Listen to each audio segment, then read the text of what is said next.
make sure that anything that you build is either built because your user has asked for it, or you're trying to validate or invalidate a thesis. Being skeptical, I didn't buy into meme coin buzz early. And I basically positioned myself in an ivory tower where I'm like, I'm a builder. I'm going to build something useful. I'm going to build utility and utility only. But that basically detached me from what market really wanted. I think we're going to at least see 10 times more, if not more than that, different platforms and applications showing up. Because there is a market appetite for more. And when you have more, generally we will get a lot of innovation. So it's very, very, very important that we just get a lot of everything. And let user pick which are the winners and losers. Let's not discard any idea. Let users pick it for us. Yes, there will be wasted money, wasted effort, wasted talent, but there is no other way. Stupid stuff will push the boundaries on user experience, and useful stuff will use that experience as an accepted, validated user experience and then build utility around it. Like when you're doing some job for somebody else, you have obligation to do everything they expect out of you to deliver. Then when do you get time to build what you want to build and provide that extra edge? That's what I was getting at nights. So I've spent many nights at work just because I wanted to finish a project, present it, and bring the whole level. And I was not the only one. We were like 3 crazy people on the tech team who was doing this on a consistent basis. And I'm proud to say we all work together in this new company as well together. So we still have those relationships. When I achieve financial freedom, I hope to do nothing else but just open source. You've just heard from Chinmay Patel, one of the first crypto Canadians I met upon arrival in Toronto. He's not just a serial entrepreneur, but a builder and champion for pushing the boundaries for what's possible in crypto. He combines a depth of expertise with a willingness to experiment wholeheartedly. To him, failure is just a temporary phase and signals a need to pivot and find one's footing again. So this one's a slightly longer episode, but full of insight, so just get comfy and take it all in. We had a great time in Brampton, where we recorded this episode at Chinmay's home.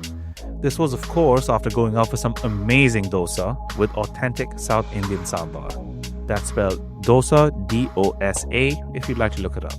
Chinmay is the CEO at PERCs, and I'll let him explain what his company is all about. Here's a clip from the episode, but from a little later on. PERCs is basically a way for brands to engage their users on Farcaster. We have no-code frame builder. We have messaging that you can send hundreds of messages at once with one click to your users and to your followers, so that you don't have to reach out to everyone individually. We have also some functionality where you can import your NFT contracts, and then it will find those on Warpcast, and then you can start messaging those people and start interacting and start building those communities. So we have very one-to-one relationship building features in PERCs. And a final heads up, we recorded this episode a little while back. Chinmay, in his constant experimentation mindset, was working on a fresh idea when we spoke then. It's now ready, and the early version is live on Warpcast. It's called Baskets, and here's a recording Chinmay sent me just to give you the 101. So, what is Basket? Basket is the quickest way to passively buy and sell tokens in bulk. It's convenient and always guaranteed to use the best on-chain prices. Researchers are constantly researching new tokens and then talking about it on X. Instead of just talking about individual tokens, what if they start talking about their strategy in a basket? And other people can directly buy and sell into those baskets. Whenever somebody uses the baskets, the researchers can get paid. We just launched it last week on Warpcast, and the response is great. We already have 50 baskets created. Lots of people are trying lots of different combinations. And we also have an agent for people to give it a try. If you want to participate, go to basket.farm. Not much details are there. You might want to follow me on chinmay.eth, all spelled out, or you can join Warpcast and follow us on basket.farm, all spelled out. Looking forward to get your feedback, guys. Thank you. As always, all links and socials in this episode will be in the description, so don't forget to head there when you're done listening. So without any further ado, let's get into the episode. One of my first friends over here in Toronto, who I met through the Farcaster meetups, please meet Chinmay Patel. Hey Mar, thanks for having me. So Chinmay was operating the PERCs account and he slid into my DMs on Farcaster just before I went to the Futurist conference over here in Toronto. So this was like literally my first contact with a crypto human being in Toronto. So like, yeah. And then I ended up meeting you like at the after party or something at Pizza DAO. It's a Pizza DAO. Yeah. So then, yeah, we're also hosting an event nearby, but again, this is fun. Yeah, nice. So welcome to the podcast. Like, you're an experienced builder in the space, and I think you have so many interesting perspectives to share. So it's an honor to have you here. Thank you so much. How about we start by just telling the audience a little bit about yourself? What is it that you're currently working on? Tell us a little bit about your crypto journey. I've been in crypto since 2016-17. I got in completely accidentally. I was running a small development agency back in that time in Toronto. The whole agency was about solving difficult problems. We had an amazing development team. And the whole thing that we would do is if anyone has challenging problem, we will take it over and then, of course, price it, all that, but we will deliver it. One day, one of my friends comes to me and then tells me that, hey, Chinmay, I'm having this trouble with this something called Solidity. And I have no idea what Solidity at this point is. So I've heard about Bitcoin, never about Ethereum. And when he presented this, I'm like, okay, just another programming language. Let's see what the problem is. We read the errors, we solve the problem. And in a matter of like weekend or something, we learned, we solved the problem. And but I got really intrigued with what is this? And then I started looking into it. At that time, I was looking a lot more into AI than crypto. One of my friends actually convinced me, another friend convinced me to look more into blockchain. So I forced myself, and for the better 18 months period, I was actually a non-believer looking into it as a purely technical perspective. As like, hey, what's technically possible? And whenever I looked into it, I'm like, this is the worst database. This is a super slow database. Like, I have to get a wallet to do it. Like, I'm literally finding faults left, right, and center in blockchain and Ethereum. Gas fees, what the hell that gas fees is? Like, everything. And but I believed some parts of self-sovereignty in terms of I'm able to control my own money.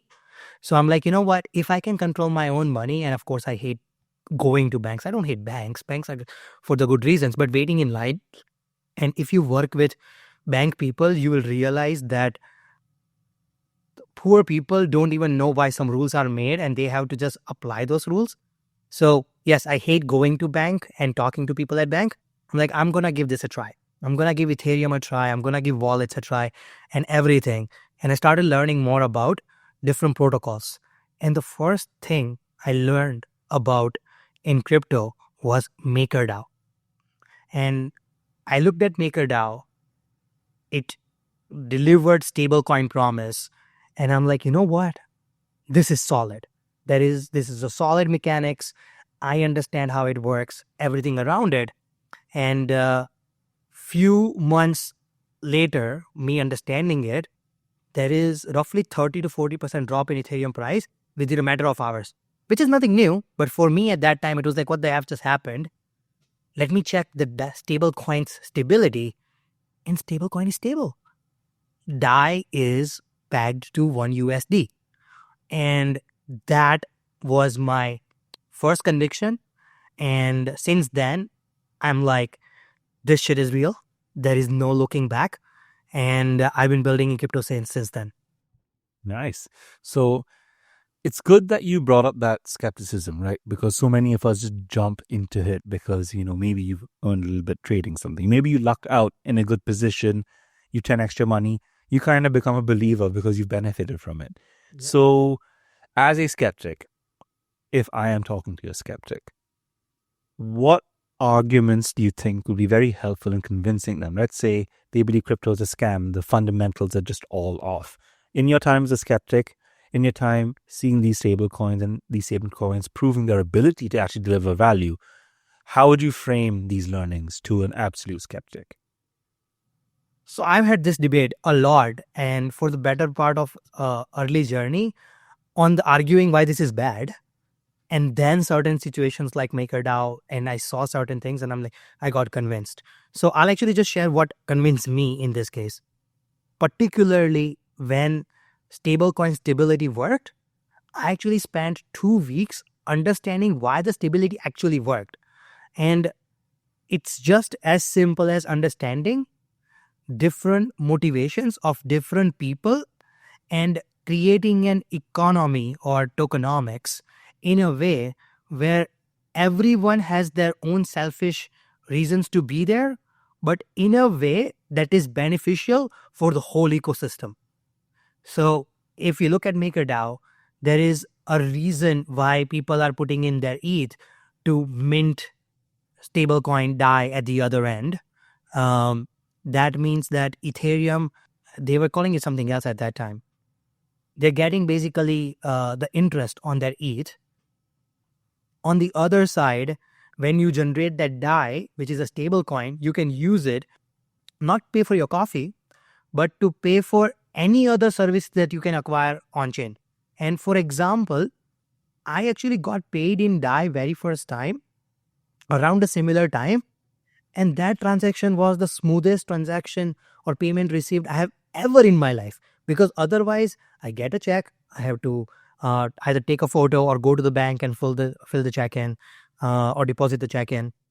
Or if I get like wire transfer, then it takes 3 to 4 days or 2 days, 2 hours, whatever the time is. But there's always an uncertainty. Client have sent it, have I received it? And there is like always a problem, especially with Canadian banks. They're too worried about fraud, so they will always call you to verify. And I don't pick up unknown phone calls. So there was a lot of those issues happening at that time. And I'm like, where is my money? And they're like, we called you. So all those things were happening. And when I received stablecoin, the person said, I sent you money. 2 minutes later, again, at that time, 2 minutes was the finality in Ethereum. 2 minutes later, I receive an email. I check my email. I click on Etherscan link and I can see money in my own wallet. And I can even forward that payment to some of my contractors. So right there and then. When this happened, I'm like, I started giving 10% discount to some of my people to pay me in DAI and then USDC and then all those things. But it's so convenient that it became no-brainer. And when you make something no-brainer, people want to use it. So this is the biggest argument that I would do in terms of DeFi. If they ask me about NFTs and meme coins and everything, then it's a whole different explanation. But DeFi is the biggest conviction on crypto, period. At what point have we got enough stablecoins and enough L2s that we can start getting all this value and start, building upwards? We're kind of building wide right now, right? So, or do you see it in that way? How do you see the stablecoin market going right now with an increasing number of participants, an increasing number of L2s, L1s, alt EVM chains, alt VM chains? How do you see, where's this market going from here? I don't know. That's the honest answer. But I'm a big believer of build anything and everything people want to use. Doesn't matter how many duplication or duplicate applications are out there, how many duplicate platforms are out there. Those things are not important. What is important, if you build it, do you have users who will use it or not? Even in this USDC, which is a platform, there is a lot of application layer built on top of already. There are lots of payroll systems that are built on stable coins. There are lots of invoice systems built on top of stable coins. There are lots of accounting system, as in like how to denote each and every transaction built already. There are already many cross-country payment systems are built already on stable coins. So those are there. And I think we're gonna at least see 10 times more, if not more than that, different platforms and applications showing up. Because there is a market appetite for more. And when you have more, generally we will get a lot of innovation. So it's very, very, very important that we just get a lot of everything. And let user pick which are the winners and losers. Let's not discard any idea. Let users pick it for us. Yes, there will be wasted money, wasted effort, wasted talent, but there is no other way. And there is very comparable aspect in terms of startups, in terms of AI or back to HTML days of 1995. There is a lot of wastage that is going to happen. One of the things that I used to hate wastage, But then I learned that wastage is actually helping with the innovation, because now everyone is forced to come up with different product positioning. And when people have to come up with different product positioning, sometimes that product positioning is crazy and it won't work, but sometimes it's crazy good and it will work. So you will need all kind of innovation. Right. Well, you're a builder, you're a serial entrepreneur. Right. You've spoken of the product market positioning, but having run different companies in different sectors, the product market positioning is probably wholly different in each. Wholly different. Maybe there were flavors to the difference, but it took a different set of understanding or happening in order to adapt this to the best possible outcome. Yes. So how was your process of understanding how this fit would occur? There's lots of trial and error. In the beginning, I thought that, like, in the early days of my entrepreneurial journey, I was very envious of other people finding product market fit quickly and assumed that they got lucky and then they just like hit it off right away. Once I got deeper in my journey, I realized that everyone goes through a lot of trial and error. Doesn't matter the size of the company. If you're early stage, if you're a mid stage, Series A, B, or you're late stage, pre-IPO, post-IPO, or even companies like Microsoft and Apple, everyone gets their decisions wrong and product positioning wrong. That's why we have so many buzz in the past, and those buzz die down. Like if you remember IoT buzz, if you remember chatbots buzz from 2016-17, if you go a little bit back, like there was like autonomous vehicle buzz back in 2012.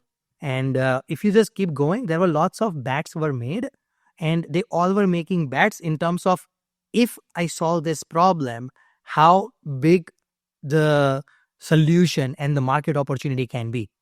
At that time, I was naive enough to not understand the false bets don't matter. The only thing matters is the one right bet that you get. And now I say the same thing again, where experiment. Make sure that anything that you build is either built because your user has asked for it, or you're trying to validate or invalidate a thesis. If anything else that you're building, it's waste of time for everyone. It's so we have made some mistakes in the last year. I would be personal to attach to it. But what thing we have learned is we were building what we wanted to build instead of building what people really needed or what people were talking about. I'll be honest and talk more about this in general, but being very skeptical person, I didn't buy into NFT buzz early. Being skeptical, I didn't buy into meme coin buzz early. And I basically positioned myself in an ivory tower where I'm like, I'm a builder. I'm going to build something useful. I'm going to build utility and utility only. But that basically detached me from what market really wanted. Like, did I have ability to execute technically and business-wise? Meme coin buzz? Yes. Full-on NFT buzz? Yes. ICO buzz? Yes. I tapped into some of it, but not all of it, and definitely not early enough, in my opinion, because I was more looking for let people adopt and then do it. Now, I've learned in last like 3-4 months that, you know what, doesn't matter if it is cheap in some people's eye. What you really need to build is what people really want. People want speculation to be built, then allow them to build speculation. If people are building rug pools, that's not what I am going to support. But any tool that anyone builds can be used for any purposes that is beyond the control of the builder. I was trying to be too protective about my tool, like thinking you can compare with like a Lord of the Rings, like my precious moment. But it's not the right way of thinking. The right way to think about it is let's understand everything from the grassroots level and build what actually is needed. And that's how you'll find the real product positioning. Nice. So I'd like to actually talk about your time at Mozilla. Okay. Because it's a company held in really high regard on the internet when it comes to the cypherpunk community. People care a lot about privacy and that data protection. And people love to make the joke that every single browser is Chrome, except for Firefox. Yeah. So they've stood alone. They've always done their own thing. You used to work with them. You contributed to a lot of their products and their code base. So can you tell me a little bit about that experience of working with a company that so many people idolize? What was it like being so close to this thing? What sort of stuff did you build? And did you take any lessons or ways of seeing the world from this position that you still hold today that shapes your view? So one correction, I didn't work at Mozilla. I contributed code, code. I contributed code to Mozilla code base. Big difference because it's an open source code I can contribute. But the best part about that is I was studying at Kaneka College and we were getting course credits for completing open source work. Nice. So our college had special tie-ups with Fedora, Mozilla, and Raspberry Pi, like all those amazing projects. And we had special labs where you go and contribute code in like 4 semesters, in 5th semester, 6th semester, 7 and 8, like so last 4 semesters, then you get special course credits. And by far the hardest course I have ever done, particularly because that was my first real world experience in that case, where instead of writing, when you're in school or when you're doing assignments, your scope is extremely limited.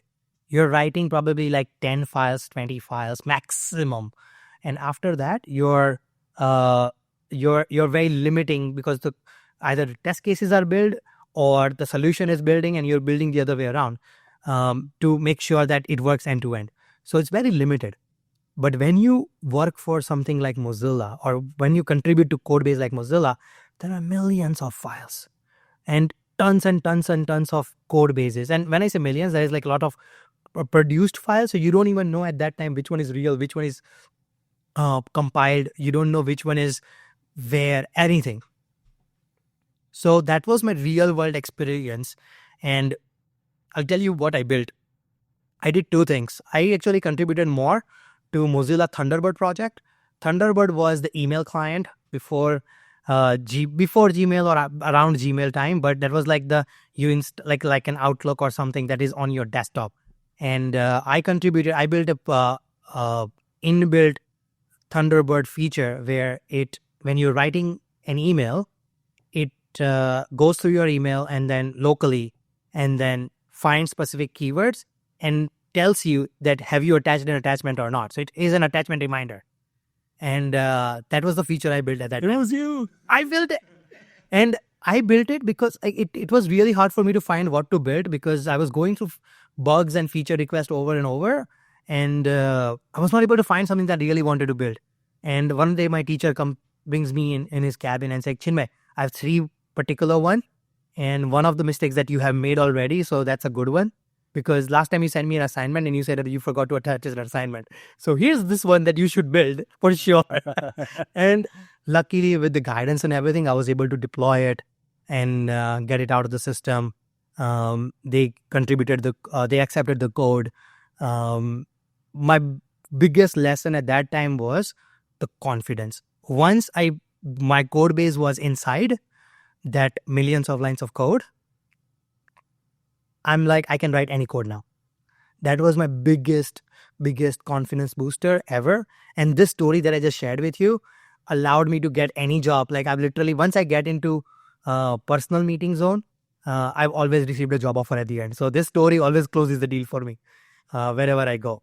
So this story is very cool. But at the same time, one day I was just traveling with my friends. Like I was in Montreal. I was just visiting some friends and stuff. And I received an email. A random person I've never met on internet. And he's sending me a thank you email for building this feature. And that was like, I've never even felt the gratitude of like, wow, this can happen too. Man, what kind of world we live in. And when I told my mom is not technology savvy. Most of her moms are not. And she didn't even understand what an attachment reminder is. But when I told her this story, she basically was like a little bit relieved that my son will do at least something good enough. Until then, I was the mischievous in the family. So point I'm trying to make is that this basically created the biggest confidence booster in my life. That's awesome. That's awesome. So is there anything about that open source life that you still sort of shape your worldview around today? Is there something about the high of contribution and that contribution being received so well? Yeah. Is there something about that you're chasing today? Is there something that you're pursuing to continue doing and continue contributing to? I wish. That's what I can say. Like, I really want to go back to as much open source code as I can do, but open source code does not pay as well. That's the honest answer. Open source code bases have a huge problem with sustainability. One of the things that I learned at that time, how hard it is to sustain an open source project. And whenever I build my company, sustainability is at core of it. And if I don't achieve sustainability, then I either pivot or I give money back. I've never had to completely close the shop without giving some returns to anyone that has put money in. That's been very fortunate that I've been very fortunate that way. But sustainability became very core part of any of my business going forward. Plus, I'm a Gujarati, so of course that goes hand in hand. So it was part of my life for a year and a half, or probably a year because it's a 3 semesters. So yes, it's just 1 year kind of thing to 8 to 12 months. And then after that, I didn't have a chance to work on open source again because as we were talking earlier, I prefer to work on one thing and contribute 100%. So as soon as I basically got my first job, that was it. I was literally working days and night for my job. And I was never getting paid overtime. But that is not the problem. I was literally sleeping at the office just because I wanted to do some fun work. When you're doing some job for somebody else, you have obligation to do everything they expect out of you to deliver. Then when do you get time to build what you want to build and provide that extra edge? That's what I was getting at nights. So I've spent many nights at work just because I wanted to finish a project, present it, and bring the whole level. And I was not the only one. We were 3 crazy people on the tech team who was doing this on a consistent basis. And I'm proud to say we all work together in this new company as well together. So we still have those relationships. But unfortunately, it was a very small part of my career. Hopefully, in the future, I can go back to that. Where, as I was saying earlier again, if I can achieve financial freedom, when I achieve financial freedom, I hope to do nothing else but just open source. Perfect. That sounds like a dream life. Yeah. Oh my God. I wake up, I don't have to commit code to anyone because there are revenue problems or anything. And I just have to commit the code because I want to just build a feature. And once the feature is built, I shut the laptop and do whatever else I want. I think that's the perfect life. Amazing. So that is the perfect life.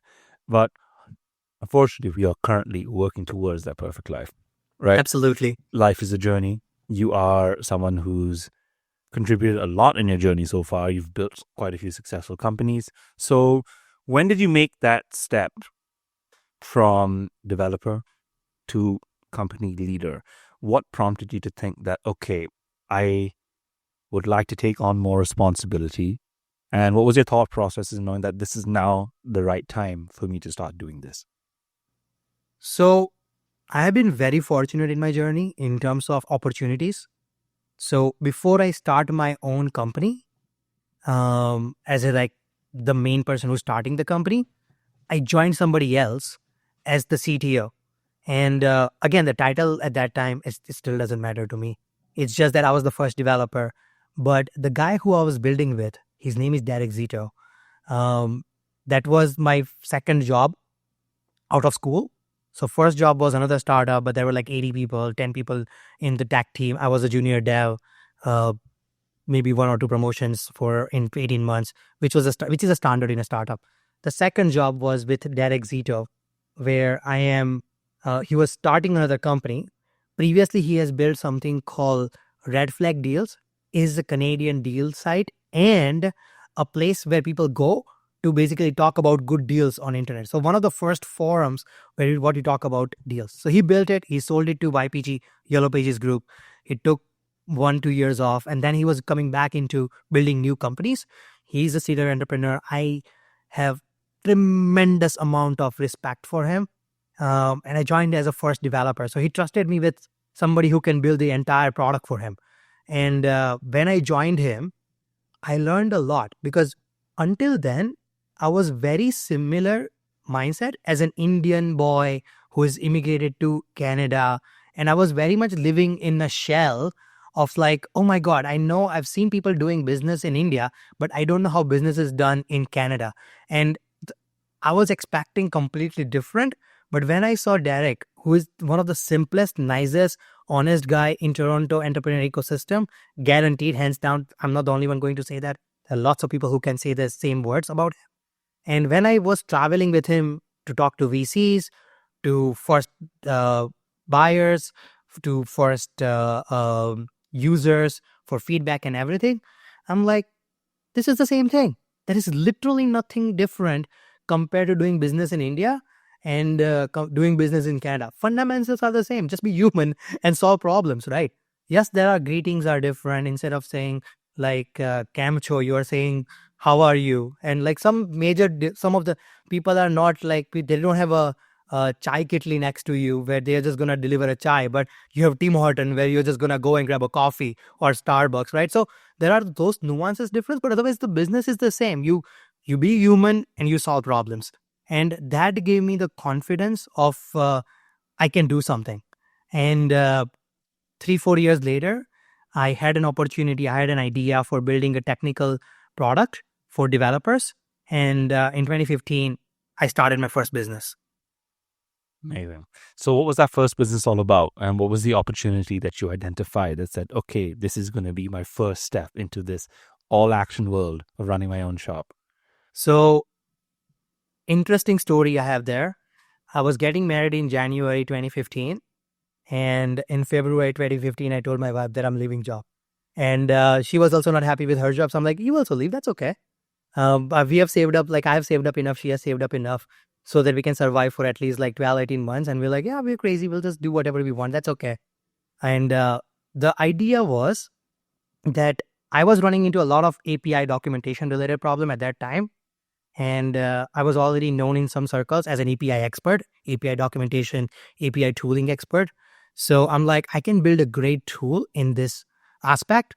And then I think I can build a good company, like similar to Docker or something like that.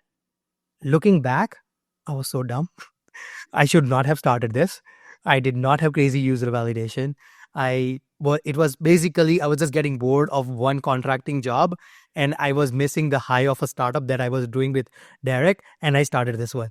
That's what it was. 18 months down the road, I have me and my co-founder, another one who was like getting laid off from BlackBerry for like in the third or fourth round because BlackBerry is just like laying off like 30, 40, 50% of their staff.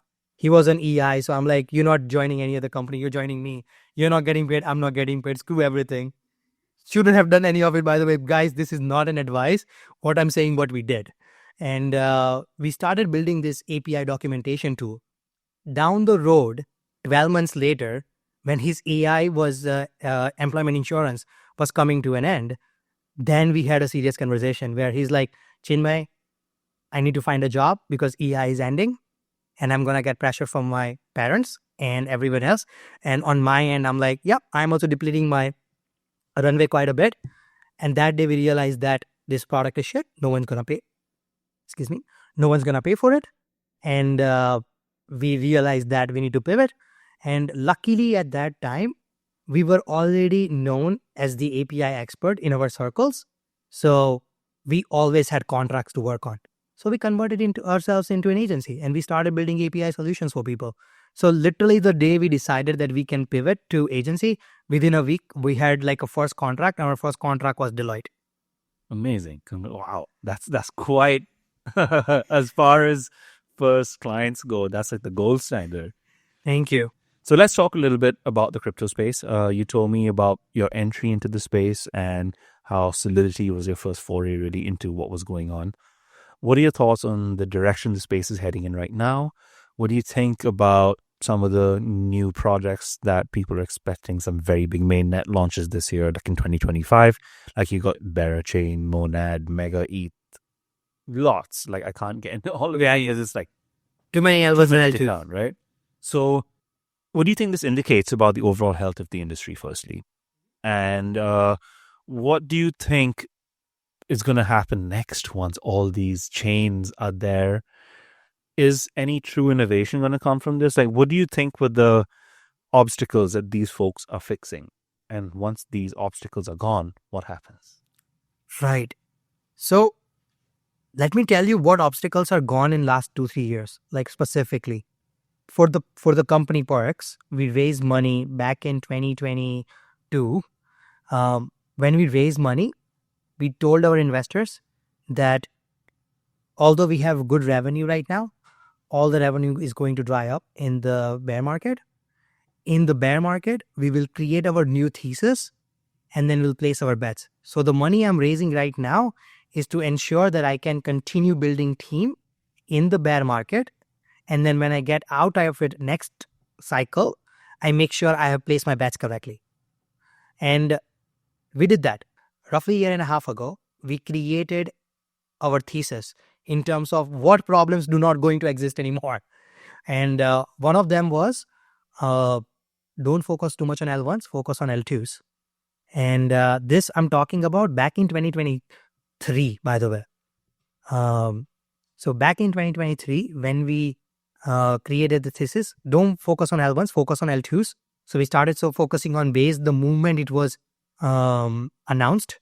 We started talking to zcasing team. We started talking to abstract optimism, all of them, as soon as they were available, because we know that that's what's going to happen. The second was gas fees is not going to be a problem anymore. Because I have come from the world where previously we have worked for clients and we have spent in one calendar year more than $1 million in gas fees. So we have seen that, and we have spent roughly $200 transaction fees for certain mints in the past. And I'm not doing one mint. I'm doing like 200, 300 of those mints in an hour phase. So we have done those things. And this was very important for us to explore that it doesn't happen again. And in terms of gas fees, we saw that is not going to be a problem because of L2s. With the ZK solutions, with the roll-up solutions, all those were just solving the problem. The third, we saw ERC 4337 and account abstraction at that time, where it was like super early. But when we saw a demo, we internally even created a demo with it, and we're like, wallet's not a problem anymore. Wallet is going to be there. If you really want full self-custodian experience, you can have that. But every major app will just make a wallet for you, which isn't a common thing right now. But I'm talking again, 2 years ago, we were like, this is going to happen. And another one, which we are partially right, partially wrong, is in the last cycle, big problem was applications were not able to get the users back into the ecosystem once they leave the website. Like, for example, you connect your wallet on Uniswap, you finish your trade. Now, there is no way for Uniswap to reach out to you and say, hey, you haven't traded in 5 days. Where are you up to? Right? So those things were not possible completely. Right now, it's possible, but not as much adopted. One with XMTP messages, another one is push notifications with PUS as push protocol, right? And the third is Warpcast DMs are also powerful there. I think Warpcast DMs have the most teeth into it, at least for now. XMTP is an amazing protocol, but there are a lot of problems going on in that case as well.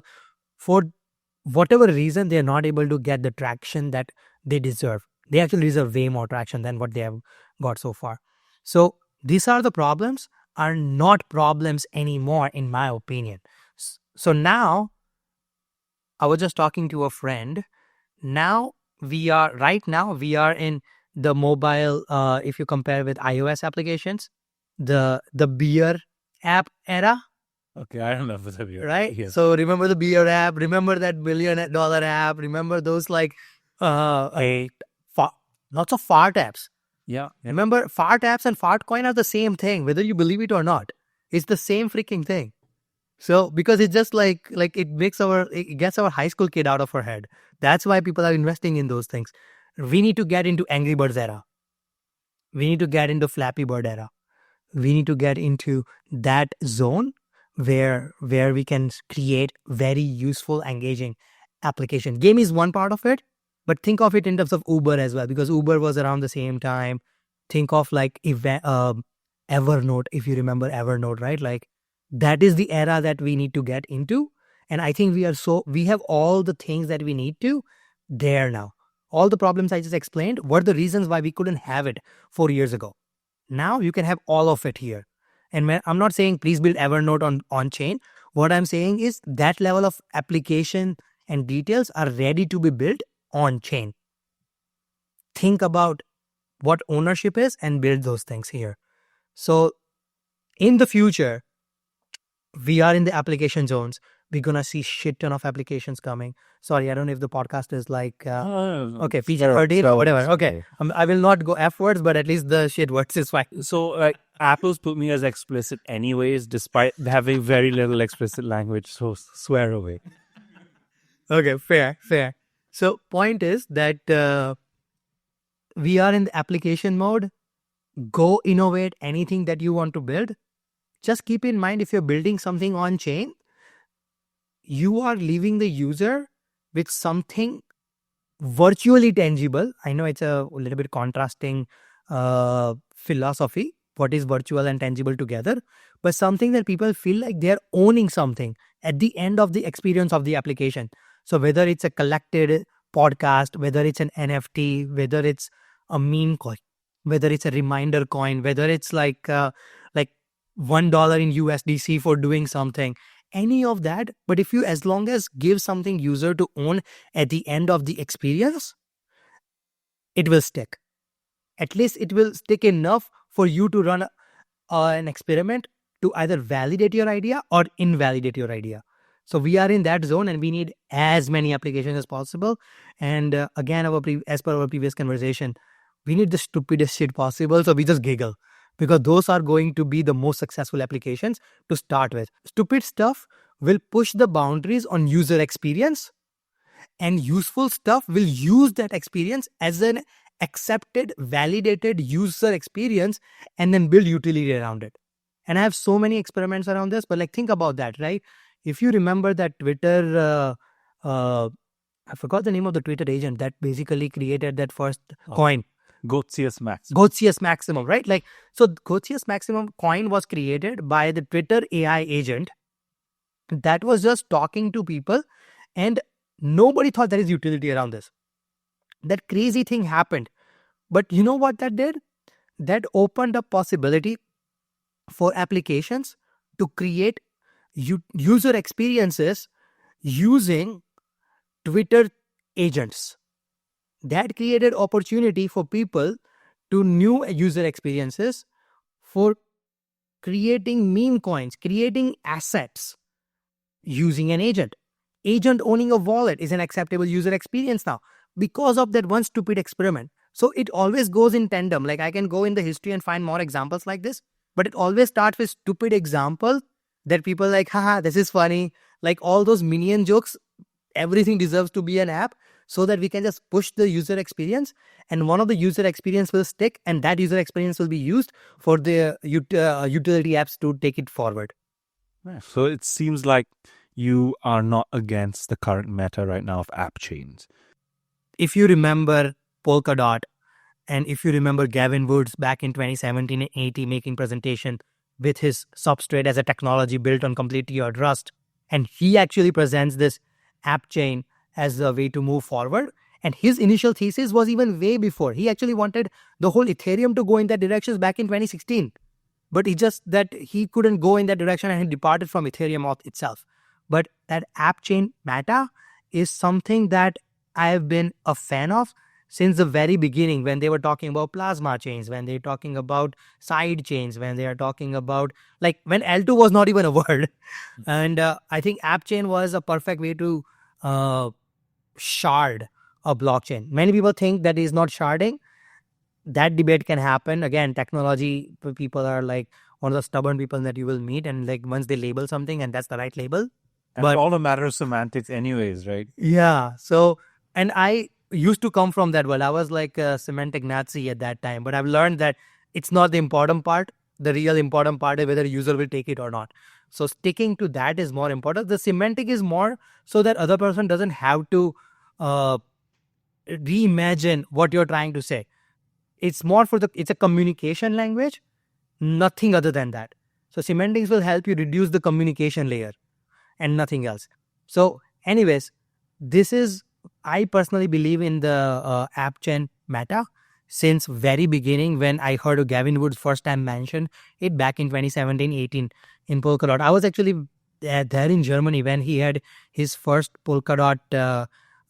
No, it was something else called. It was called Web3. The whole foundation is called Web3 Foundation by Polkadot, and they actually had one of the best conference back in Germany, Berlin at that time. And that's when I met actually the founder of Solana. I met the founder of many other blockchains that are like L1s and L2s right now.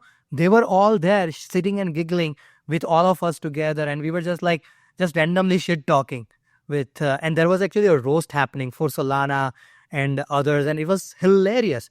But point is, Polkadot was the real game at that time. And the app chain meta was amazingly explained. It's just coming to fruition. I think Gavin Wood is too early.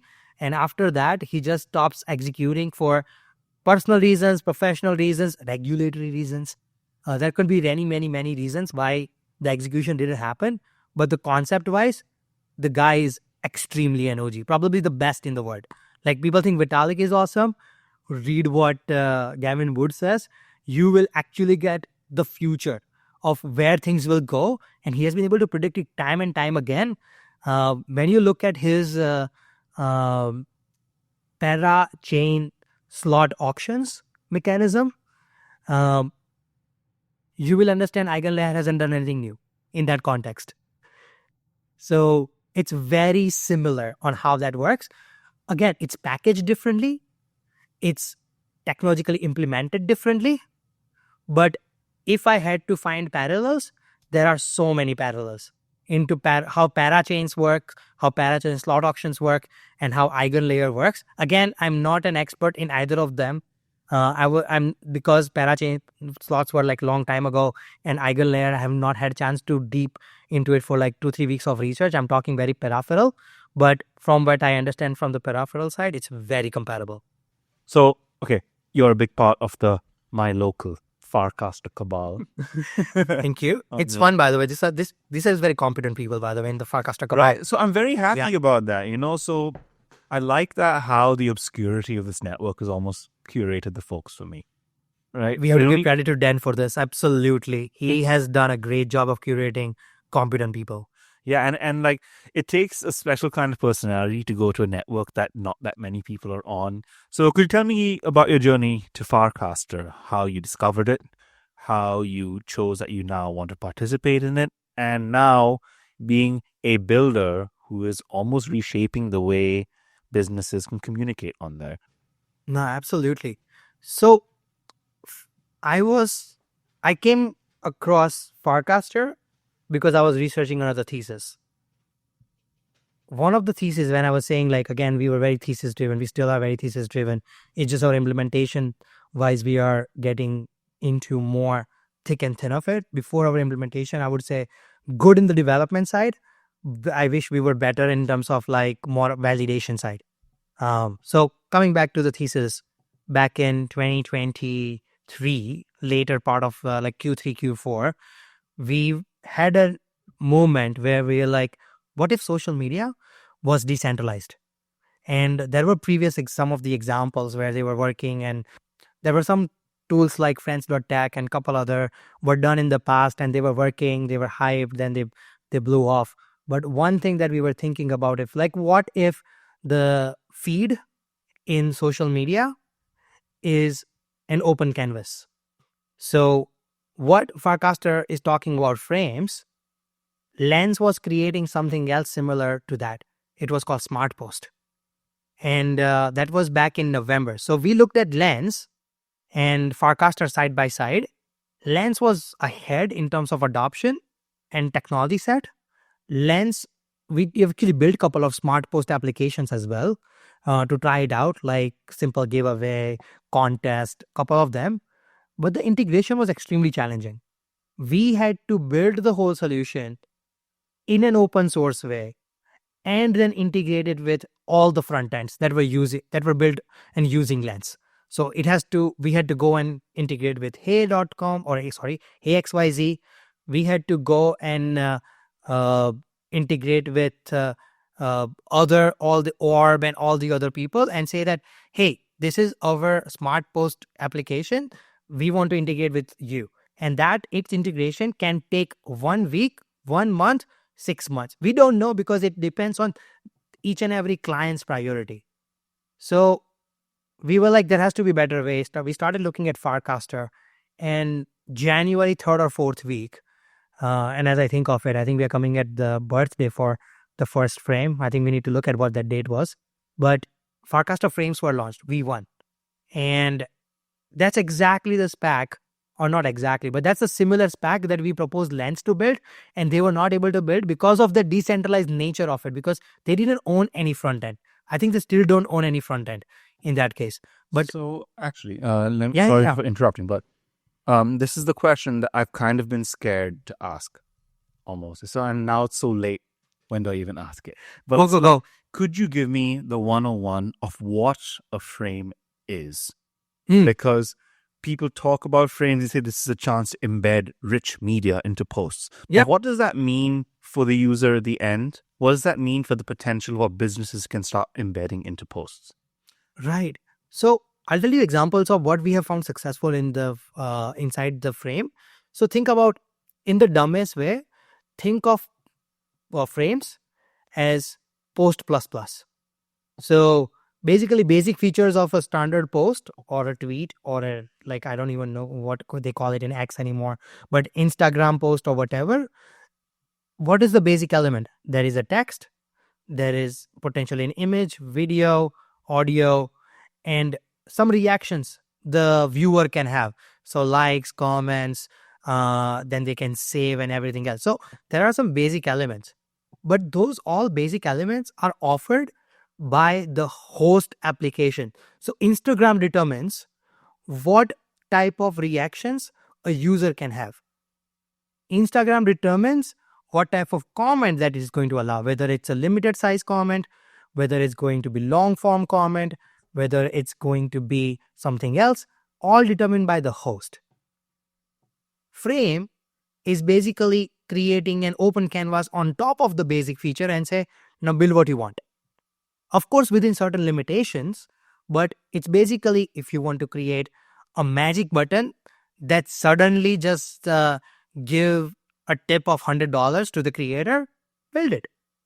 If you want to create a post that enrolls the viewer into a contest, do it.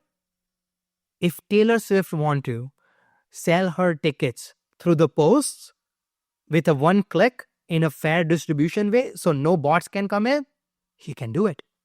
So it's an open canvas, only limited by your imagination.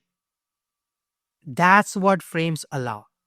You can add more contextual actions on the post without getting too much interruptions from the host application.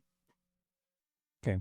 So how, you say it's open, but what does that truly mean? Like, what sources and what media and what actions can I put on here? Like, am I just bound by the limitations of blockchains or something? So this is not related to blockchain at all. Frames are basically more like a standard HTML concept. If any developer is listening to this, it's very similar to an iframe, you can say, but a limited version of the iframe with lots of control and everything. Of course, there are technical limitations, but think it this way. As an influencer, if you want user to take an action based on a post, what you would have to do is you would have to create a link, and users will have to read the link. They would have to click on the link, then they would have to go on another page and then finish the action. And in order to finish the action, first they have to identify who they are, because that new page doesn't recognize who the user is. So you'll have to log in again and all the friction that they have to go through. So there is literally 6 or 7 steps of friction in between. Can you get that action directly inside that post with frames? Yes, in most cases. Like for example, in terms of Farcaster, there is an event application. So there is a standard events page. You can go and subscribe and say sign up, sign in, blah, blah, blah, and then opt in. In terms of frame, you're going through your feed, you see the event is there. There is a button saying that sign up for this event. You click a button and your sign up is done because you're logged in. So the application know who you are. You say you're interested because the click button happened and then you register. That's it. So CTA became extremely clear. And at the same time, conversion numbers are off the roof. So for example, I'll give you a realistic number. When you look at an traditional post on Instagram or something, or Twitter, if you have a link where people have to go on the link and then interact with it, generally you would have, let's say you have 10 likes, then one user would have clicked on the link and taken an action. Roughly speaking, again, based on my experience, I don't think this is a very accurate number or market research number. This is what I have seen in some experiments. In terms of frame, the numbers are completely flipped. What we have seen is number of interactions on frames are generally 10 times than the likes itself. So engagement goes berserkly high when you are using frame type of mechanism. So the users doesn't have to leave their existing experience in order to achieve something. Chinmay's experience in this space comes from the fact that him and his team have made some of the more widely played frame-based games on the Farcaster network. The Guess the Movie game was literally the first thing I did when I would go on the stuff Farcaster every time I would get onto the app. So it would just kind of show up there, play the game, get my little Moxie tokens as my reward. And, it was a great show don't tell of what was possible on these apps. Thank you. And what did you learn from this? Because I know that, so you're telling me about the click-through rates that you learned from this as well. Now that we're talking about a Frames version 2. Yeah. What does that mean?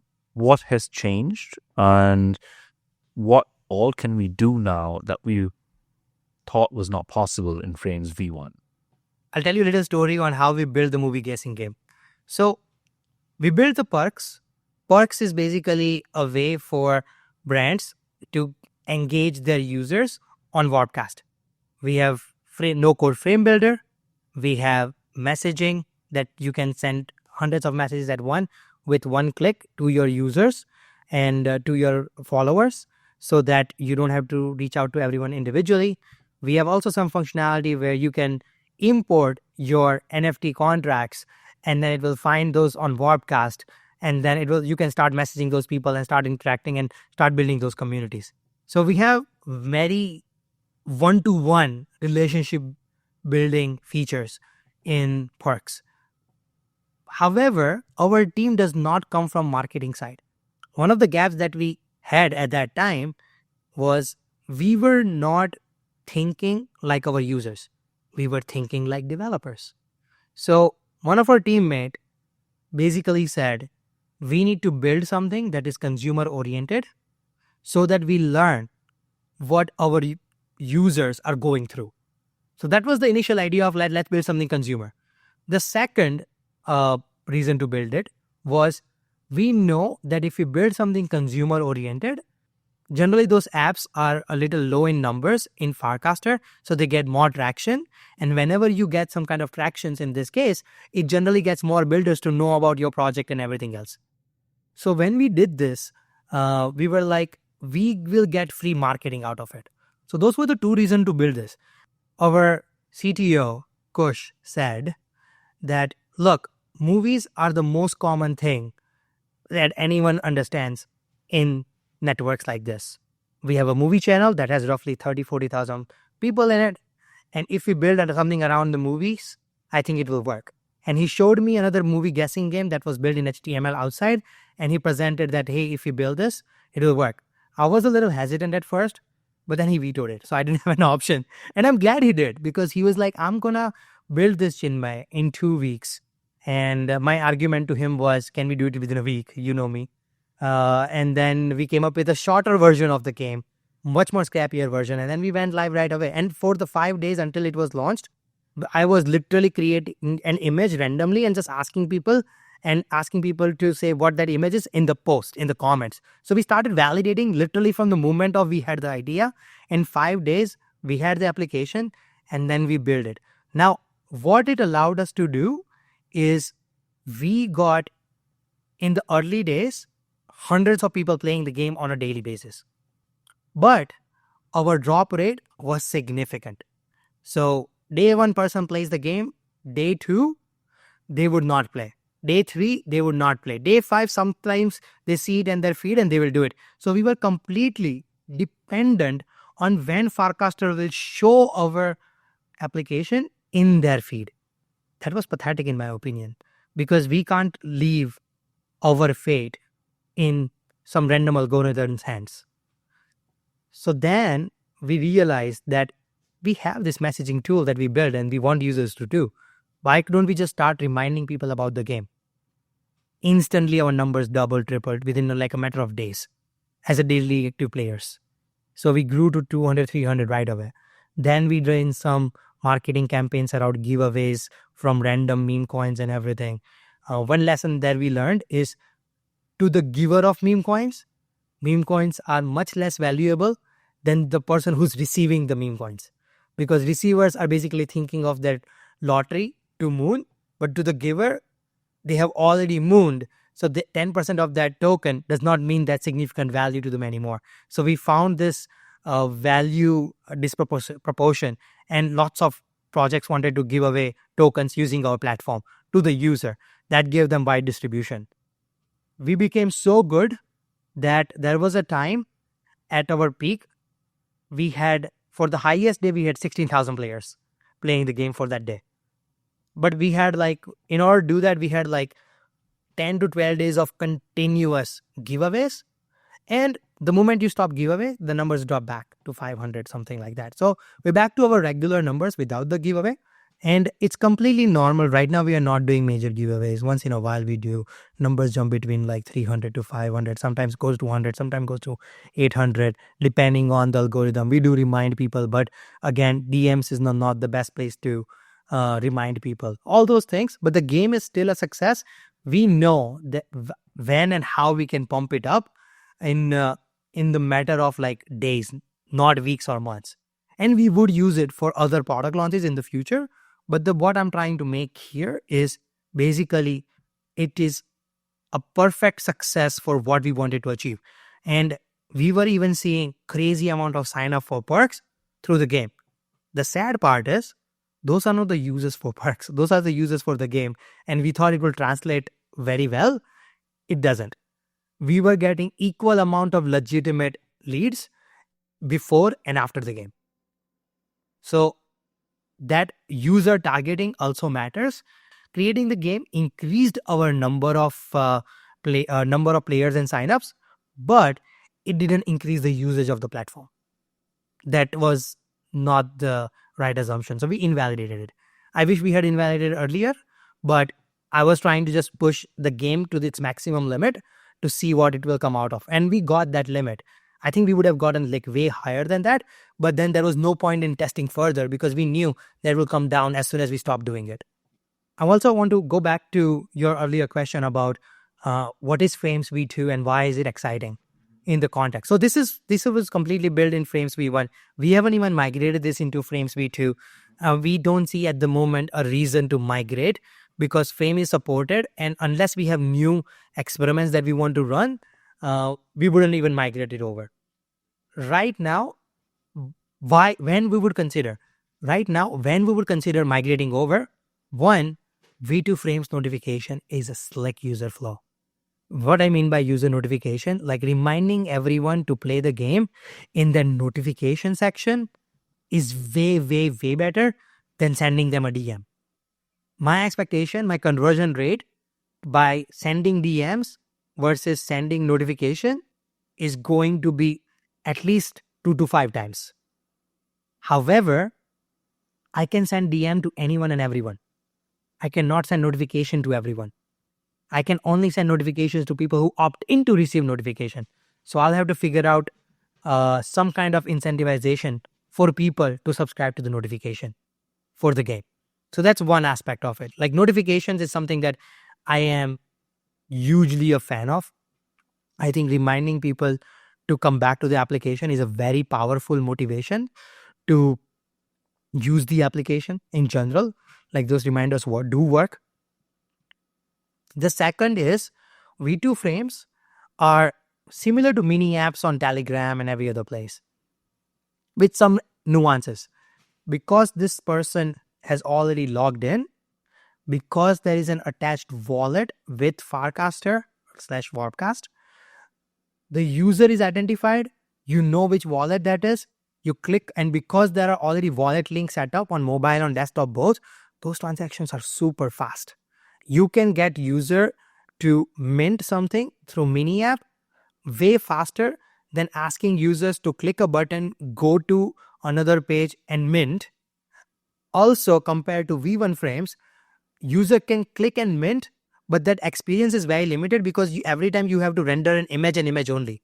Right now, V2 frames support HTML, so you can create more complex user experiences, and which is more fulfilling that you could not do in V1. I personally think, and this is a personal opinion and personal opinion only, you don't want complex experiences within a post, because that interrupts my flow of browsing through posts. Like, you know, the scroll bar, I'm scrolling through post and my timeline and everything, and suddenly a post appears. In V1 frames, I can click a button and move on to the next post. But in V2 frames, I click a button and there is a whole new application that takes over my, not the whole new application, sorry. In V2 frames, I click on a button inside a post and a mini app takes over my entire page. And because of that, my flow is broken. And that is not what Post++ or Frames or Frames V2 or Smart Post, whatever I've said in the past, all those labels do not really interrupt the flow, should not interrupt the flow. So that's my only negative reason about why I don't like Frames V2. Everything else is good, but if you're breaking the flow of a user when they're doing something social, then you're creating worst experience for both ends. You're not creating an interesting timeline, and you're not creating interesting app because that app is limited in function because it's a mini app inside the main app. So you're basically creating worst of both worlds. That's my current feeling towards it. There are some amazing experiments, but I still prefer some of those experiments can be better built with Frames V1. Okay. So you're not too enthused on Doom coming to Frame V2? There is no use case for that. There is no real use case. That's where I'm stuck, right? There wasn't a use case for putting Doom on a smart toaster. Yeah, we did that, right? Right. But again, point is that, again, I'm contradicting myself here. Like few minutes ago, I said that we need all and every kind of innovation, but doesn't mean that after seeing the innovation, I'm going to support it for long term. So I personally think Frames V2 is, I don't think we should have called Frames V2. I think we should have just called mini apps and kept Frames as is. These are two different experiments on a parallel path. Right now, the way people are thinking is Frames V2 is an future or succession to Frames V1. I think that's how everyone is thinking, and that's where I disagree. For those who do not want to migrate to Frames V2, do you find that V1 is offering you everything you currently want? So is that mini app viewer the deal breaker, or do you think we can have some functionality within that could be desirable in the future? So I'm not saying that mini apps are deal breakers, number one. And I'm also not saying that Frames V1 had all the features. I actually wanted few features. I submitted those features, but it's still not in Frames V2, which is not a problem. That's okay. Like, again, my opinion is not heard. That's not the problem. It's not my product. I'm a user and I'm giving feedback at the user capacity. And I may not have the data that those people have. So I may be completely wrong here as well. I personally don't see Frames V2 is a succession of Frames V1. I think those are two separate parallel paths of execution, and they both should be existing for different reasons and applications purposes. If you think Frames V2 is the reason to kill Frames V1, that's where I disagree. Nice. Okay, that's a very clear distinction. I get you completely.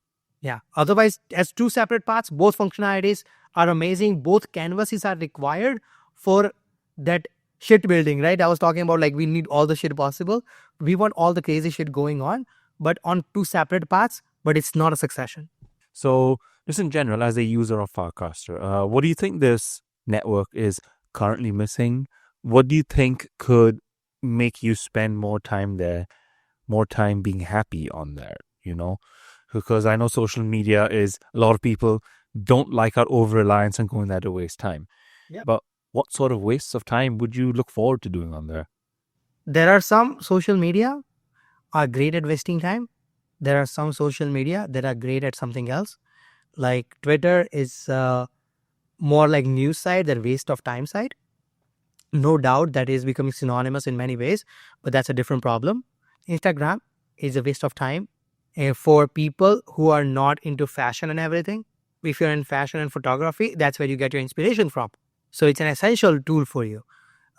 Same you can say about TikTok, same you can say about YouTube. There is always some very useful information for a particular type of audience, and those people drive the innovation there. And yes, those people will create fun shit content or whatever content you create for other people to just enjoy and entertain. But the core reason of the application or the social media is already defined. I was listening to Dan's one interview a couple of weeks ago, and if I understand correctly, people who are earning around $100 on Warpcast once, they get stuck to Warpcast. As in, like, that's the hook. If you remember, Facebook also had a number like this. I think once you have 8 friends there on Facebook, you're hooked to Facebook. Orkut had a number like that, which definitely they didn't get cross. And Twitter has some like 20. Once you have followed 20 profiles, that is feeding, like that is keeping your feed live for amount of certain time, then you're hooked. So every social media has that number. If I understand Dan correctly, he mentioned that something like once someone earns $100, they are hooked to Farcaster. He also mentioned that every social media connects with one of the 7 deadly sins, right? And this one, Farcaster, happens to tap into greed. And there's nothing wrong in it. Everyone has their own, like, for example, Facebook was lust. Like, I think lust is worse than greed in this case because it started with hot or not, for God's sake. Yeah. So point is that every social media taps into one of the 7 deadly sins. And in this case, Farcaster seems to have tapped into the greed, which is make money. And that's what the crypto Twitter part is as well. So there is a very correlation, but somehow if we can show those crypto Twitter folks that you can come to Farcaster and earn $100 through Moxie, through rewards, through degen, through something else, some tip that happens, and you get your first contract here, you get your first employee here, anything like that. Creator rewards. There you go, creator rewards. Any of those in this context will give the users some ideas on this is what Farcaster can do. And that's the early part of a crypto-based social media. 6 to 12 months ago, I was sitting on an ivory tower where I was looking down on speculation. I was dumb. I think I should have embraced speculation as part of the game. And if that's what user wants, as a builder, our job is to amplify the tools that will serve their needs and hopefully building bells and whistles so that they don't harm the system. But calling speculators and speculative assets outright bad was a bad thing, and I think Farcaster should also embrace it. Like if you remember, Farcaster or Dan or Varun, basically that team, would stay away from discussion of coins. You know what they did in last 1 week, right? They basically said, give us what are the coins that you want, and they were like, they made those coins clickable so that now you can click and open the view on that. The FAQ on the coin. Right? Right, yeah, I got that message. It's completely shit feature for now. Like it's a great feature if it works correctly, but there are lots of fake coins and everything. and the feature basically shows 2 or 3 coins with the same symbol. It's hard to do as well. I don't blame them at all. I actually appreciate them adopting speculative asset or speculative nature of the industry and embracing it. But also, you remember, right? They were super against launching a Farcaster token. Yes, Like this during Clanker peak, they were asked 100 times a day when Farcaster token. Yeah. Farcaster token. So they were absolutely against that then. So It while should be. Yeah, I'm not. I completely agree with you, right? Because I think there's too much to lose with the reputation nuking that can happen if this happens. That's exactly what I mean. Yes. So, like we saw with Hawk 2 a coin. Okay, that's a whole different hole. I don't want to go into. But like Farcaster token is a different story, right? Like think about this. The moment Farcaster launched Farcaster token, my belief is that they will get yanked from App Store and Play Store. That is the biggest risk around here. That is why they should not launch a coin, because that way they will be under surveillance. And right now, that surveillance will not benefit anyone. I don't see any benefit of them launching a coin other than crypto Twitter people will come to Farcaster and stay around for longer. If there are airdrop and farming and all those things, a little bit possible. But as Dan says, and I don't agree with Dan on most cases, but in this case I do, that will not create sustainable users. So, because I agree, because there's a lot of talk about people saying, are farmers and airdrop farmers real community members, right? Yes. Because the engagement happens insofar as ticks need to be done on the list to be eligible for the airdrop. Farmers are just going through the checklist. And that's not helpful to anyone because the moment the checklist is complete and they get their reward, they're going to get out. Yeah, exactly. So then how do we align these incentives? Because you can talk about greed and giving them the potential to earn money. Yeah. But on networks like this, earnings are never guaranteed, right? Yeah. Especially, and then you add the investment aspects. Again, no earnings are guaranteed. Yeah. There's no such thing as a 100% safe bet in the investment game either. So how do we balance these incentives? How do we encourage people to look at Farcaster and like, yeah, I want a part of that? What's missing? What if you got to wave a magic wand and put something in place that would get people excited about it? What would that look like? I have a couple ideas that might work, might not work. I don't have data to back it at all. These are gut-based, instinct-based solutions based on some of my understanding on how network effects work. Again, not an expert in this network effects. I'm a student of network effects. I'm not an expert of network effects at all. I personally think there is a problem here in Farcaster where we are trying to mix and match new users with old users. When new users are getting content from old users more, they get taken back. They feel like, oh, I'm never going to get 8,000 followers. Now I'm never going to get 200,000 followers like Tad is, or some other people are like Yes to Crypto is in 10,000 mark. Fisherman is like 50, 60,000. And there are many more, right? And it's very intimidating for new users to look at those people's posts and feel like, oh, I'm never going to get there.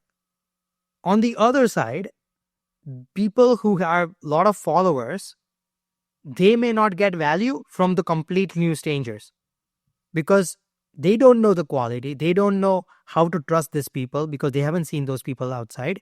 All those things can happen. Now, what if in network effect, there's a cluster as an ideology? What if there was a cluster of newcomers created based on a cohort of like, let's just say January 15th cohort. And that's like a cohort of like the entire week of January 15th, 7 days from then. And those people are mingled or their content are promoted to each other with randomly added content from the other people, but mostly content in between them. That's how we're creating many clusters, and good people in those clusters will automatically grow and come and join bigger clusters. But now you're creating validation within. Who's there for real, who's not. With very little intimidation, and also with a lot of encouragement, saying, hey, we all are peers. We are all new here. Let's just grow us together. That's how you'll be able to form a lot more bond and friendships. Like, I remember made a lot of friends who were in the similar zone with me 6 months ago. Like 6 months ago, I had probably like 1,000 followers or something. And those connections, I am still very close to than what I have at 10,000. And that actually fueled very positive relationship for me in Farcaster. So I believe that if you can create those smaller clusters, this is database cluster is just one way to think about it. There are different ways to create clusters, but if we can create those clusters that are less intimidating for people, that will allow them to talk more freely, I think that will work better. Nice. That's a really interesting way of looking at it, because I've always found that I tend to value people's opinions a little bit more if their follower count is around the same amount for some reason. I know it's wrong to look at it that way. Yes. It's like, okay, you've achieved a similar level of social validation or something. There's a sense of equality there. But again, as an experiment, I'll be totally fine if I can get a feed where I don't see people's follower counts, where I don't see people's likes, but it can kind of train on my history to give me a much more focused algo. Like, there are all these experiments that I think, could we tear down this whole book of the way social networks work and try something audacious and new? Because I think Farcaster is one of those unique places where people can put these audacious ideas in motion with how permissionless it is, right? You don't like Warpcast as a client? Cool, make your own. Because Dan said that so many times. I've seen that on my timeline. So, annoyingly too many times, yes. So, is that something you've ever considered? That's actually very interesting. I'm trying to simulate that in my brain. So you're saying that there is no follower count present in the feed, in the profile, so that I don't create bias towards whether they are successful or not compared to me in that case. Exactly. Like, or especially on the app, right? Because the social validation of getting more followers. But on a place like Farcaster and Twitter, where there are quite a few bot followers as well, it isn't exactly your golden sort of metric, right? So what if we did away with it entirely? Because I also know that they don't really care too much about follows. Like, you're not going to get a notification if someone follows you a lot of the time. Yeah. Right? So they seem, by their information feedback flow, that they're not prioritizing that as well. And imagine if we leaned into that in more of the experience of operating in this space. I'm up for experimentation. This can work. One thought comes to mind. I don't know if it is related or not, or maybe tangential. I don't know. But thought is, for example, if Ted, as an example, and sorry, Ted, I'm just randomly saying your name, nobody else. I just think of you in this case. But if Ted talks about her daily experience, which may or may not have something substantial, versus me talking about the same, because Tad have made so many great relationships already, she will get a lot of engagement. And I'm just making a number up, but she takes a picture of some sunset, let's say, she will get like 15, 20, 50 likes. If I take a photo of sunset and then put it, 2 likes, 3 likes. And I don't want as many likes as Ted. Like, again, she is getting that because she has made amazing relationship. I've seen her literally going to events and shaking hands, talking to everyone. She has put a lot of hard work into building those relationships versus compared to me, I am not as much. But without that understanding that she has put in those hours for followers, without seeing that number, I will feel like Farcaster is betraying me and favoring some people because I don't know how much work they have put into amass that number that I'm not seeing right now. So that's one thought that comes. I don't know if it is completely related or not, but again, I'm a born contrarian. Like, I always contradict the idea that are in front of me. So because you're saying this way, I'm just putting the devil's advocate on the head on the other side. Yeah, and I agree. See, because when I joined was like towards the end. It was right at the end of the suggested follow era. Mm. And the suggested follow era really stacked the follow count Yeah. in favor of the old accounts, but it also gave them loads of inactive followers. Huge. Well, Perks. so Yeah. it wasn't helpful, right? Yeah. And now with this new creator reward system, it adjusts for active followers, and it seems to be a lot fairer way. And I'm just hoping as they improve the rewards dashboard that you can actually start clicking on people's names and start following them directly, growing your presence through that, and just having that many-to-many relationship that I think this network can really do really well. Yeah. Again, like this is where I think it's an open canvas, and Dan is of course open to a lot of ideas, but you have to present it in Dan's voice. And if you don't, then Dan will shoot it down, and you will think like you're dumb. You're not dumb. It's just Dan is basically very direct in his communication, and directness is taken for like rudeness. I don't get offended by Dan in that case, particularly because, look, I share my ideas. Sometimes he responds, sometimes he doesn't. I don't even know if he knows me by my profile or not. But sometimes I get a response saying this is a bad idea, and sometimes we have an interesting discussions. Nice. Okay. And I think it's good that the founders are so open on their own app. Right? Exactly. He's open to feedback. I'm stealing a lot of his philosophies for sure. And I like how open-ended a lot of his posts become. Yeah. And he's very much in favor of people boosting comments that he may disagree with also. Yeah. And I think that there's a lot of value to be had in there. He brings a lot of humility in that discussion at the table, and I quite like it. Yeah. He has softened up a little. I can see that. Okay. In the last couple of months, I feel that. Okay, now that you mentioned, I see it too. Right? Yeah. And it could be, again, I think he just had his second or third baby, if I remember correctly. Okay. And again, it could have been just stressful time for him. So it's like, I don't have time for this bullshit. Untrue. Done. He has so many of those one word answers. Untrue. Not correct. No data. Give me link. And it could be just because, like, again, it's very hard to balance like life with potentially like baby on the way or newborn. And he's like, I don't have time for this bullshit. I'm just going to write a 3-word response. There is nothing wrong in it. It's a reader's persona that they create about the person on how they are saying it. I've been on the other side of this many times in my past. Nice. All right. Yeah, like this is the challenge of juggling so many balls at once.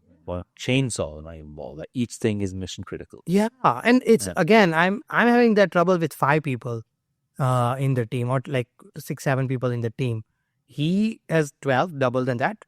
Doesn't like that's one, but he has a team of roughly like 10,000 active members, and at least 500 of them are giving their feedback to Dan. So it's very hard to like please everyone. So for sure. I don't blame him. Everyone. Yeah. How do you balance that? So like before we end up wrapping up, what's your balance in pleasing everyone? How do you tackle this? Don't even attempt it. It's not possible. Like it's really not possible. Again, my judgment here is, this is how I think about it. Dan, it's his bet. If somebody doesn't agree with Dan, they can build their own client, which is right approach of his, saying that put in the hour that I'm putting and prove me wrong. Yeah. Right? That's how he's thinking, which is in some way very logical demand. In some way, he's expecting too much from people because some people are really trying to help him and it feels like he's just shooing them away. Depends on the reader's perspective. So it's impossible to please those kind of personalities. And second, it's his time, money, and his conviction that he has created with the data that he's getting.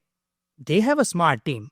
One thing that I absolutely adore, Varun and Dan have very nice ability to succinctly say what they want to say. It is for the readers only and very hard to interpret it incorrectly. Very few people can do this. And only people with clarity can do this. So they definitely have clarity and the data must be suggesting some one way or the other. So all I'm trying to say is they can be right or wrong. They might have data to prove it. It's just they can't talk about the data. So we just have to accept it in some cases. So yeah, it's been a really productive talk. Chinmay. I like my story. Love your questions. Thanks, dude. I'm glad. Like, I just want to have a chat with someone who's been through the ringer, someone who's seen it, someone who's experienced. I just think there's so much for you to learn because you have experience. You put your money where your mouth is. You see something, you see an opportunity, and you work on it. And I think there's a lot to be learned from doing that. It's very easy to be a spectator. But when you're in the trenches, it's a whole different ballgame. So yeah, I really appreciate You're in the trenches as well, right? Well, yeah, I've been in the trenches a few times, out of the trench now, a voluntary return to the trench. I like it. I think the faster pace of life with less time to dwell on things, I find that a little bit more beneficial. But yeah, I would know, at least. Bull markets are perfect to rip rewards. Do you think, okay, on that note, do you think it's a bull market right now? Hell yes. Yes? Is this bull market, are we, for fear and greed is back under 50? I checked it morning. Okay. I think we are above 50 now. Oh, okay. I do check that sphere. That means yes? Bull market back? Oh, we are, we are. I always said that, like, I think we are still following the 4-year cycles right now. Is this a super cycle? If the Bitcoin price doesn't grow that high of like 150, 200 in next 6 months, then there is a higher chance of super cycle from my perspective. Because of consolidation? Because it's a steady growth. Okay. Because so no banana market? You're not going to focus on that? I think it's a banana market, but if I think it's a banana market, like a hockey stick we're going to see. I think we are on the same trajectory as 2017, 2021, same way. But if we want super cycle, it has to grow slowly to create a very strong accumulation for the long period of time. Right now, accumulation hasn't happened for that long unless it's in a bear market. You need accumulation in the bull market to really set the stage.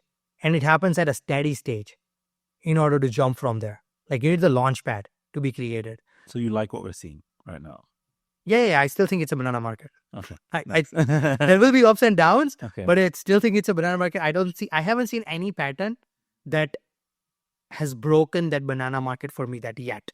Okay, cool. So yeah, we don't like doing too much price speculation on here. Yeah. I don't think that's helpful. Like, you get it right, you get it wrong, woo, no one's keeping track. So I don't see a point in even putting your neck out there. Absolutely. If you can exit and you can create a life-changing sum of money by exiting, whether your first big car that you can pay off, whether you can pay off a big chunk of your mortgage, if you can pay off your student loans, if you can pay off anything, and if you can exit, then don't wait for the best of the best returns. Just do that, take those deals and not look for the best of the outcomes. Take the profits and create those stronger launch pads for your next cycles. And that has worked for me very well. I've been very fortunate with those. It takes guts to even take the profits out because you're like always worried about like, what am I going to miss out on?